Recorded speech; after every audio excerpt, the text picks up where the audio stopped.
Hi friends, welcomes to Vasantham Saravanan channel.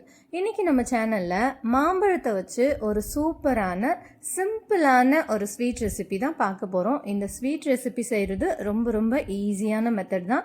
3 இன்க்ரீடியண்ட்டை வச்சு ரொம்ப டேஸ்டியான டெலிஷியஸான ஒரு மேங்கோ டெசர்ட் எப்படி செய்யறதுன்னு தான் இன்றைக்கி வீடியோவில் பார்க்க போகிறோம். வாங்க இப்போது வீடியோக்குள்ளே போகலாம். வீடியோக்குள்ளே போகிறதுக்கு முன்னாடி நம்ம வசந்தம் சரவணன் சேனலை சப்ஸ்கிரைப் பண்ணாதவங்க சப்ஸ்கிரைப் பண்ணிக்கோங்க. கூடவே இருக்க பெல் ஐக்கானையும் கிளிக் பண்ணிக்கோங்க. ஃபஸ்ட் அந்த ரெசிபி செய்கிறதுக்கு தேவையான பொருட்கள்லாம் என்னென்னு பார்த்துடலாம். ஃபஸ்ட் நான் 1 கப் அளவுக்கு வெள்ளை அவல் எடுத்து வச்சுருக்கேன்.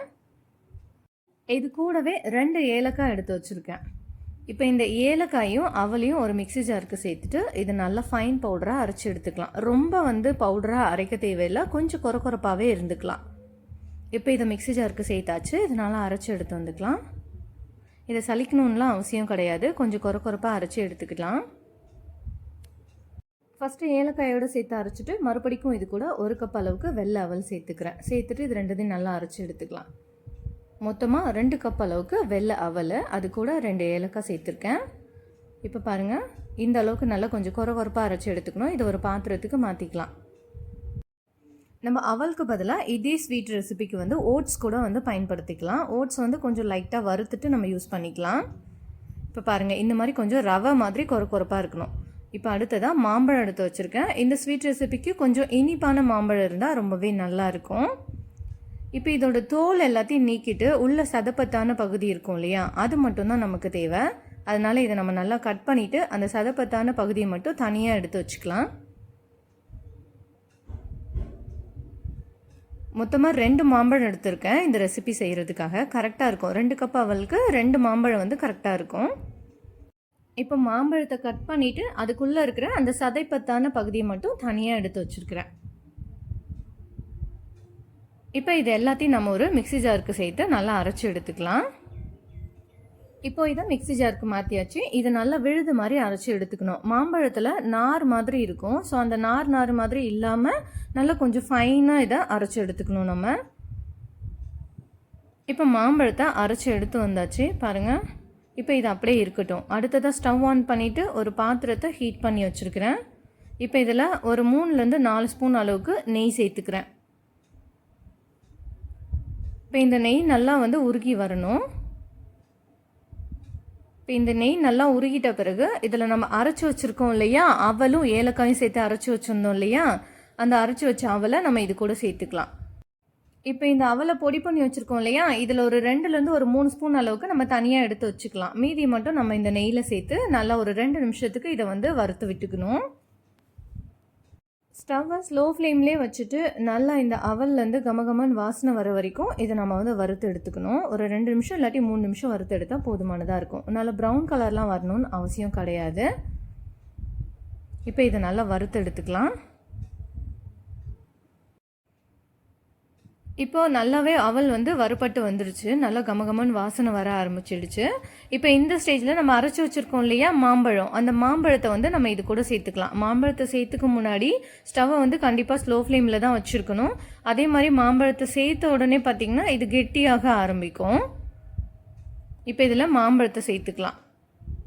சேர்த்துட்டு உடனே கைவிடாமல் கிளறி விட்டுட்டே இருக்கணும். அப்படி இல்லைன்னா இது உடனே பார்த்திங்கன்னா கெட்டி ஆகிடும். ஸ்வீட் நமக்கு ஒரு பர்ஃபெக்டான டெக்ஸ்சரில் நமக்கு கிடைக்காது. இப்போ மாம்பழம் எல்லாமே சேர்த்தாச்சு. இதை கைவிடாமல் கிளறி விட்டுட்டே இருக்கலாம். சப்போஸ் நமக்கு இந்த மாம்பழத்தோட இனிப்பு கம்மியாக இருக்குது அப்படின்னா நம்ம இந்த ஸ்டேஜில் இதில் ஒரு 3-4 ஸ்பூன் அளவுக்கு நமக்கு தேவையான அளவுக்கு நம்ம சர்க்கரை சேர்த்துக்கலாம். இது கூட இந்த டைமில் நம்ம சர்க்கரையை சேர்த்துக்கலாம், பொடி பண்ணி சேர்த்துக்கலாம். ஏன்னா சம்டைம்ஸ் இது உடனே கெட்டி ஆகிடும். பொடி பண்ணி சேர்த்துக்கும் போது உடனே நம்ம ஸ்வீட் ரெடி பண்ணுறதுக்கு ஈஸியாக இருக்கும். நமக்கு பொடி பண்ணாமல் சர்க்கரையை சேர்த்தோம்னா அது மெல்ட் ஆகிறதுக்கும் கொஞ்சம் டைம் எடுத்துக்கும். நான் சேர்த்துக்கிட்ட இந்த மாம்பழம் ரொம்பவே இனிப்பாக இருந்துச்சு. அதனால் நான் சர்க்கரை எதுவும் சேர்க்கலை. இதுவே எனக்கு போதுமானதாக இருக்கும். இப்போது இதில் 1 கப் அளவுக்கு பால் பவுடர் சேர்த்துக்கலாம். நம்ம எந்த கப்பால் இந்த அவலெல்லாம் அளந்து எடுத்துக்கிட்டோம் இல்லையா, அதே கப்பால் 1 கப் அளவுக்கு பால் பவுடர் சேர்த்துக்கலாம். கண்டிப்பாக நீங்கள் இது எல்லாமே டேஸ்ட் பண்ணி பார்த்துட்டு இனிப்பு தேவைப்பட்டால் கொஞ்சமாக சர்க்கரை சேர்த்துக்கோங்க. நாட்டு சர்க்கரை இல்லை வெள்ளை சர்க்கரை எது வேணாலும் நம்ம சேர்த்துக்கலாம். அப்படி சர்க்கரையை சேர்த்துக்கிறதா இருந்தாக்கா ஸ்டவ்வில் பேன் வச்சுருக்கும் போதே சேர்த்துக்கணும். நம்ம பேன் வந்து ஸ்டவ்லேருந்து இறக்கி வச்சுட்ட பிறகு நம்ம சேர்த்துக்கக்கூடாது. ஏன்னா அப்புறம் ஒன்றோட ஒன்று கலக்காமல் அது ஒரு மாதிரி வித்தியாசமாக இருக்கும். இது உடனே பார்த்திங்கன்னா கெட்டியாயிடும். ரொம்ப நேரம்லாம் ஆகாது இந்த ஸ்வீட் ரெசிபி செய்கிறதுக்கு. அதிகபட்சமே 5 மினிட்ஸில் இது வந்து ரெடி ஆகிட்டோம் நமக்கு. அதனால் பேன் வந்து அடுப்பில் வச்சுருக்கும் போதே நமக்கு தேவைப்பட்டால் சர்க்கரை வந்து சேர்த்துக்கலாம். அப்படி இல்லைன்னா இந்த மாம்பழத்தில் இருக்கிற அந்த நேச்சுரலான ஸ்வீட்னஸோடவே நம்ம வந்து சாப்பிட்டுக்கலாம். ரொம்பவே நல்லாயிருக்கும். பாருங்கள், பால் பவுடர் சேர்த்து நல்லா மிக்ஸ் பண்ணி வச்சுக்கணும். இது நல்லா சுருண்டு வரும் நமக்கு ஒரு டைமுக்கு. ஆக்சுவலி இது நான்ஸ்டிக் தவாவில் வச்சுருந்தோம்னா நல்லாவே கொஞ்சம் ஒட்டாமலே வந்திருக்கும். ரொம்ப அதிகமாகவும் நெய்யெல்லாம் சேர்த்துக்க தேவையில்ல, திகட்டுற மாதிரி இருக்கும். இது ஒரு மைல்டான ஸ்வீட்னஸோடு இருக்கும். இந்த ஸ்வீட்டு சாப்பிட்றதுக்கு நல்லாயிருக்கும். பாருங்கள், இந்த அளவுக்கு நல்லா கெட்டியாகிடும். உருண்டை பிடிக்கிற அளவுக்கு வரும்போது ஸ்டவ்வை ஆஃப் பண்ணிவிட்டு நம்ம இதை இறக்கி வச்சுட்டு இன்னொரு பாத்திரத்துக்கு மாற்றி வச்சுக்கலாம். இதை நல்லா ஆறணும், அது வரைக்கும் நம்ம வெயிட் பண்ணுவோம். கண்டிப்பாக கொஞ்சம் இலக்கமாக இருக்கும் போதெல்லாம் எடுத்துடாதீங்க. அப்படி எடுத்தோம்னா நமக்கு உருண்டை பிடிக்க வராது. அதனால் இந்த அளவுக்கு நல்லா கெட்டியாகணும். கெட்டியான பிறகு தான் ஸ்டவ்வை ஆஃப் பண்ணிவிட்டு இதை வந்து நம்ம இறக்கி வைக்கணும். இப்போ இதை இறக்கி வச்சிடலாம். அதே மாதிரி இதை ஸ்டவ்வை விட்டு இறக்கி வச்சதும் நம்ம இன்னொரு பாத்திரத்துக்கு மாற்றிட்டு தான் ஆற விடணும். அதே பேன்லேயே வந்து வச்சுருக்க தேவையில்லை. அது ரொம்ப அப்புறம் ஹார்ட் ஆகிடும் அந்த ஸ்வீட்டு. இப்போ இது நல்லா ஆறிட்ட பிறகு சின்ன சின்ன உருண்டைகளாக உருட்டிட்டு நம்ம அந்த அவல் பொடிச்சு வச்சுருக்கோம் இல்லையா, அதை வந்து அப்படியே அந்த உருண்டை மேலே அழகாக தூவி எடுத்துக்கணும். இப்போ பாருங்கள், அழகாக இந்த லட்டு வந்து ரெடி ஆகிடுச்சு. எப்பவும் போல் நான் வந்து இதை ஆற வச்சுட்டு உருண்டை பிடிச்சிருந்தேன். பட் அந்த டைம் கேமரா ஆன் பண்ண மறந்துட்டேன். பட் ப்ரொசீஜர் இவ்வளோ தான். இது நல்லா ஆறிட்ட பிறகு சின்ன சின்ன உருண்டைகளாக உருட்டிட்டு இந்த அவல் பொடிச்சு வச்சுருந்தோம் இல்லையா, அதை வந்து இது மேலே தூவி வச்சுக்கிட்டோம்னா கொஞ்சம் வந்து ட்ரையாக இருக்கும். பிசு பிசுப்பு இல்லாமல் நல்லா கொஞ்சம் ட்ரையாக இருக்கும். அதே சமயம் நம்ம ஸ்டோர் பண்ணி வச்சும் சாப்பிட்டுக்கலாம். அவ்வளோதான். பாருங்கள் எவ்வளோ சாஃப்டாக இருக்குது இந்த ஸ்வீட்டு. ரொம்ப ரொம்ப சாஃப்டாக இருக்கும், சாப்பிட்றதுக்கும் டேஸ்டியாக இருக்கும். இதை நம்ம வெளியிலே வச்சு பயன்படுத்தும் போது 1 வாரம் வரைக்கும் கெட்டு போகாமல் இருக்கும். தேவைப்பட்டால் நம்ம ஃப்ரிட்ஜில் வச்சு ஒரு 15 நாளுக்கும் வந்து யூஸ் பண்ணிக்கலாம்.